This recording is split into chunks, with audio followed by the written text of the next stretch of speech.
BPM Friend! Hoje eu quero começar te fazendo uma pergunta queima-roupa. Como é que você lida com as regras de negócio durante a modelagem dos seus processos? Você sabia que existem diferentes abordagens para a gente fazer essa combinação de processos e regras? Vamos explorar isso hoje aqui comigo um pouquinho nesse vídeo? Já dá o seu like aqui se você gostou desse tema, se inscreve aqui no canal, ativa as notificações e vamos mergulhar nesse casamento de processos e regras de negócio.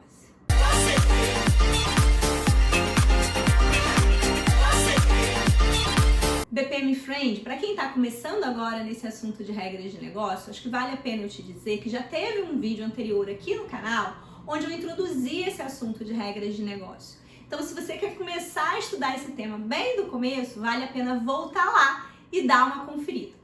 Porque hoje aqui a gente vai mergulhar no casamento entre processos e regras de negócio, entendendo como é que isso acontece na modelagem de processos especificamente. Primeiro, a gente precisa entender a distinção entre esses dois conceitos. Os processos, eles estão muito ligados ao fluxo das atividades. Quem faz o quê, quando, então está muito orientado à ação. As regras de negócio não são assim. As regras de negócio, elas estão ligadas à lógica, elas estão ligadas à tomada de decisão, elas estão ligadas a um julgamento intelectual. Então são conceitos bem distintos e que precisam estar claros pra gente saber aplicá-los corretamente na modelagem dos nossos processos. Exemplo, pra gente começar, imagina que tem uma loja e o cliente entra fazer uma compra e pede um desconto. Dar o desconto, ir lá no caixa, registrar, tirar o cupom, isso são atividades, isso é parte do processo, são ações que eu faço. Agora, por exemplo, essa loja tem estabelecido que o desconto máximo para pagamento à vista é de 10%, isso é uma regra de negócio. Então, a gente saber esses limites, saber o que pode ser feito ou não, vem aí o conceito de regras. Andréia, e por que eu preciso distinguir esses dois conceitos? Por que eu preciso saber separar esses dois conceitos? Primeiro, quando a gente separa as regras de negócio dos modelos de processos, a gente protege, a gente preserva essas regras. Elas podem ficar num repositório específico, protegidas. Além disso, eu tenho muito mais facilidade de reutilizar regras em diferentes processos da minha empresa. Então, eu posso ter um compartilhamento dessas regras. Ou seja, eu defino a regra uma única vez e se ela for usada em diferentes processos e depois ela tiver que ser atualizada, eu atualizo em um único local e já reflete em todos os processos. Essa questão da atualização é outro ponto-chave. Se eu coloco a regra de negócio amarrada no processo, quando eu preciso alterar a regra de negócio, eu acabo tendo que ir lá alterar também o meu modelo de processo. E é por isso que muita empresa diz assim que o meu modelo de processo muda toda hora, muda o tempo todo. Porque, na verdade, o que estão mudando muitas vezes são as regras de negócio e não o modelo de processos. Exemplo, existe um processo de compras na sua organização. E o processo de compras tem lá uma regra que diz que compras acima de R$50 mil precisam da alçada de aprovação de um diretor. Então, o diretor tem que assinar a autorização dessa compra. Quando você chega lá, modela o seu processo e coloca lá no gateway uma decisão dizendo acima de R$50 mil vá para o diretor, abaixo de R$50 mil siga em frente, quando você faz isso, você está codificando fixamente a regra de negócio no seu modelo de processo. E aí, se amanhã alguém decidir que tem que ir para o diretor, caso seja 40 mil ou caso seja 60 mil, você precisa voltar no seu modelo de processo e alterar. Já imaginou isso? E pior do que isso, isso pode não estar acontecendo só em um modelo de processos. Essas alçadas de aprovações, elas podem estar espalhadas em diferentes modelos de processos da sua empresa. E aí, quando você tiver que trocar, você tem que alterar 10, 15, 20 modelos de processos. É impraticável, é inviável isso, BPM Friend. É por isso que a gente precisa isolar processos e regras. Tá bom, Andréia, entendi os benefícios ao fazer isso, né? Eu tô minimizando riscos, eu tô evitando ali cair em não conformidades, eu tô protegendo ali as regras do meu negócio, tudo bem. Mas como é que eu represento isso no meu modelo de processos, então? Qual é a forma correta? Na verdade, quando a gente olha para a literatura, existem diferentes autores, diferentes referências e diferentes propostas. Alguns autores dizem, inclusive, que é um contínuo ou um espectro. você tem 7 cenários possíveis para lidar com processos e regras de negócio, ou 5 padrões, ou 4 exemplos, não importa muito. Eu vou mostrar aqui para você hoje 2 abordagens. A mais tradicional, a mais comum, que muita gente ainda usa, apesar de não ser recomendado. E uma segunda abordagem, já mais espertinha, já lidando melhor com essas regras de negócio, sem complicar muito, sem a gente mergulhar em todos esses cenários por aí. Combinado? Bom, a primeira abordagem, ela basicamente não separa processos e regras. É a forma que muita gente ainda modela processos. Você vai lá e vai construindo no seu fluxo do processo as decisões que têm a ver com as regras de negócio.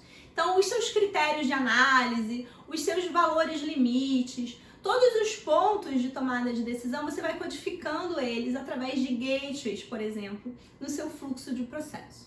E a notação BPMN, ela apoia muito isso, porque você tem os gateways, você tem como colocar exceções, você tem como lidar com os tratamentos das exceções, você tem como lidar com as compensações, certo? Só que essa abordagem, apesar dela ser ainda muito utilizada, ela não é recomendada para a gente trabalhar com regras de negócio. Dessa forma, eu não consigo separar, eu não consigo explicitar as regras de negócio. As regras de negócio ficam embutidas, codificadas no modelo de processo. E eu não tenho como fazer uma boa gestão dessa regra. Eu não tenho como atualizar essa regra com facilidade. Eu não tenho como reutilizar essa regra de negócio. Então, apesar dela acontecer sim com muita frequência, ela é inclusive a causadora daquele problema do Frankenstein que a gente viu no vídeo da semana passada. Por que alguns modelos de processos que pareciam simples, eles começam a explodir de tamanho de repente? Porque a gente começa a ter que colocar várias exceções do processo, vários critérios de análise, vários caminhos possíveis para a gente conseguir lidar com todas as possíveis instâncias daquele modelo de processos. Quando eu começo a transformar o meu modelo de processos numa tabela de decisões de regras de negócio, esse diagrama ele explode, ele fica grande, ele fica complexo, ele fica difícil de entender, como a gente viu no vídeo do Frankenstein da semana passada. Andréia, então eu não posso fazer dessa forma nunca? Nunca é muito forte. Se você tem um processo que realmente é simples, com poucas exceções, com poucos pontos de tomada de decisão, ou regras de negócio que são bastante estáveis, mudam com pouca frequência, ou que não tem uma urgência de atualização por prazo e etc., você até pode fazer dessa forma, BPM Friend, mas não é a mais recomendada. Deixa eu te mostrar um exemplo. Imagina que a gente está usando um processo com CD limite de crédito. E aí o cliente solicita um limite de crédito, isso cai para o analista de crédito fazer essa análise de limite. E o analista vai verificar primeiro a pontuação de crédito desse cliente. Então, se esse cliente tiver uma pontuação igual ou superior a 7, o limite dele já é aprovado. Se a pontuação de crédito dele estiver inferior a 7, abaixo de 7, é necessário fazer uma outra análise do histórico do cliente. Se esse cliente for um cliente que está estável dentro da instituição financeira, eu também aprovo o limite de crédito. Se esse cliente for um cliente instável, ou seja, está tendo operações, transações não adequadas, esse limite de crédito vai ser reprovado. Em ambos os casos, no final, o cliente é informado do resultado da solicitação dele e a análise de crédito está concluída. E aí, BPM Friend, olhando para esse exemplo, não é grande assim, tão complicado, ficaria mais poluído se eu colocasse ali os objetos de dados, bancos de dados, artefatos, mas ainda é razoável. Agora, imagina se eu começar a ter outros critérios de análise, além da pontuação e do histórico. Ou se os meus critérios de análise, eles não tiverem só 2 alternativas, eles tiveram 3, 4, 5, 6 alternativas. E aí as combinações de caminhos possíveis explodem no meu modelo de processos. Ou imagina que dependendo da situação eu quero mandar para uma área de riscos analisar, ou que pode cair ali na coluna do meio e eu vou precisar pedir mais documentação para esse meu cliente para eu poder concluir a minha análise. Tudo isso vai fazendo com que esse processo vá se tornando cada vez maior e mais complexo. A segunda abordagem, ela já usa claramente o conceito de regras de negócio, porque na primeira abordagem a gente basicamente não usou. A gente simplesmente trabalhou com processos e ignorou as regras de negócio, deixou elas implícitas. A segunda abordagem que eu quero te mostrar, a gente explicita as regras de negócio, a gente deixa elas claras. E mais do que isso, a gente coloca as regras de negócio isoladas do processo. Elas podem estar sendo geridas, armazenadas em um repositório de regras de negócio.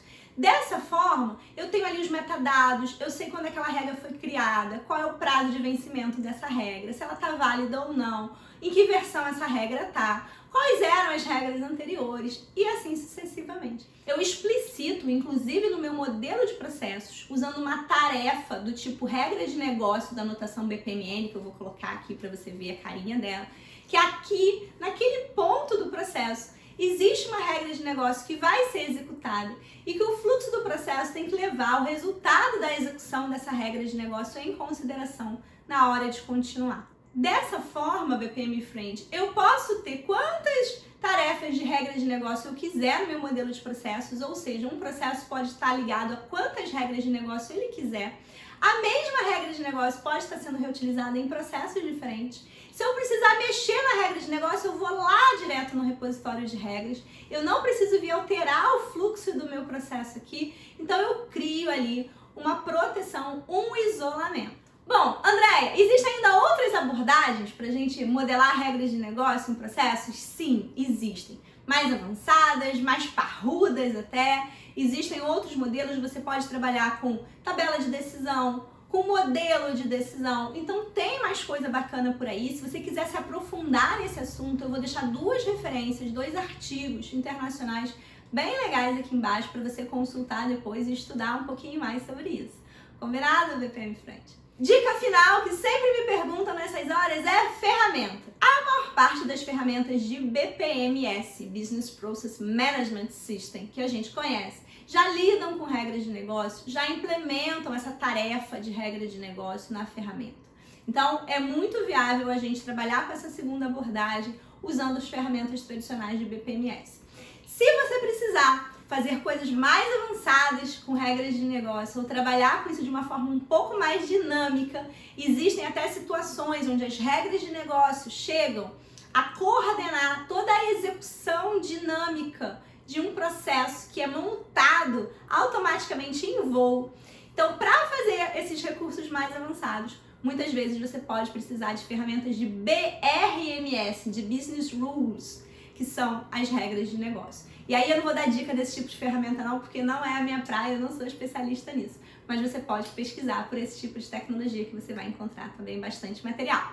Combinado? Se você gostou desse vídeo, dá o seu like, se inscreve aqui no canal da Deca no YouTube, compartilha com outros BPM Friends, divulga, ajuda esse canal a crescer cada vez mais, pra gente estar sempre produzindo materiais novos, bacanas, incríveis pra você. E fica de olho que quarta-feira que vem, às 19 horas, eu tô de volta aqui pra gente conversar mais sobre essa área que a gente é apaixonado de BPM. Até lá!